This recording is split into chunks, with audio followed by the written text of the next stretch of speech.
and welcome to English is Beautiful.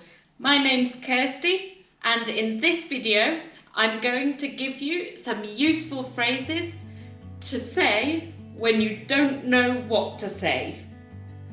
This may be because you need to think of the vocabulary, you're trying to understand the question, you can't remember exactly how to form the phrase, or perhaps you don't have any idea and you need to invent an answer, you need to think of an opinion.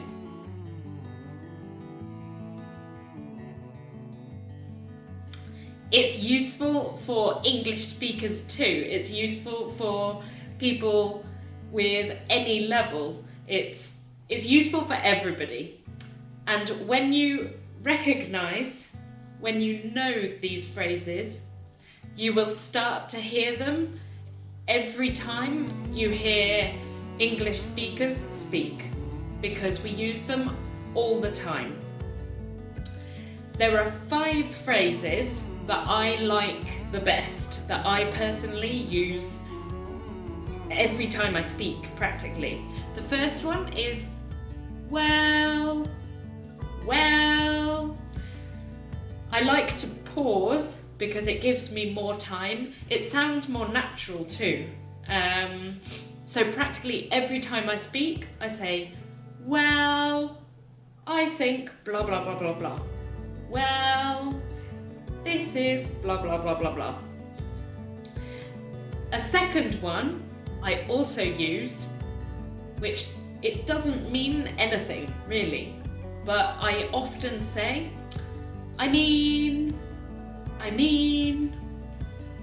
You can combine these two together. So, well, I mean, well, I mean. This helps avoid awkward silences.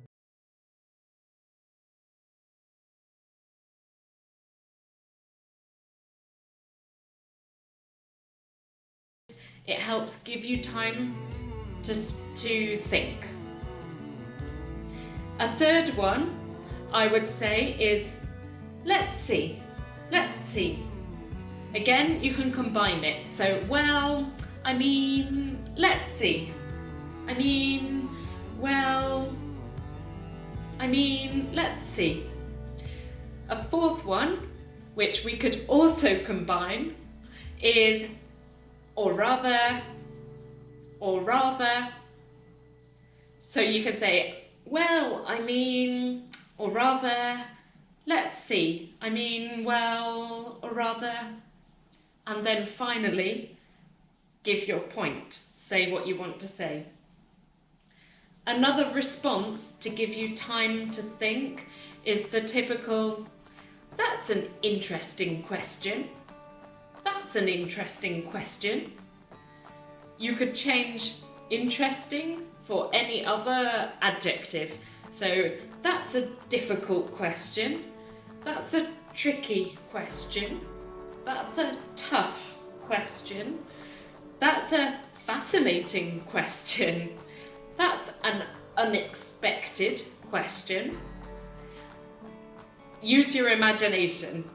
And I use these all the time, and I recommend that my students practice using these phrases every time they speak, because it gives you time to think, it helps you sound more natural, and it gives you something automatic that comes out without any effort, so that you can focus on the content.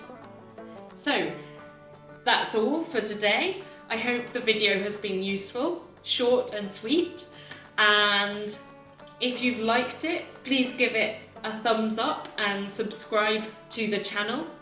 I hope you're all well and happy and making the most of your time to practice and develop your English.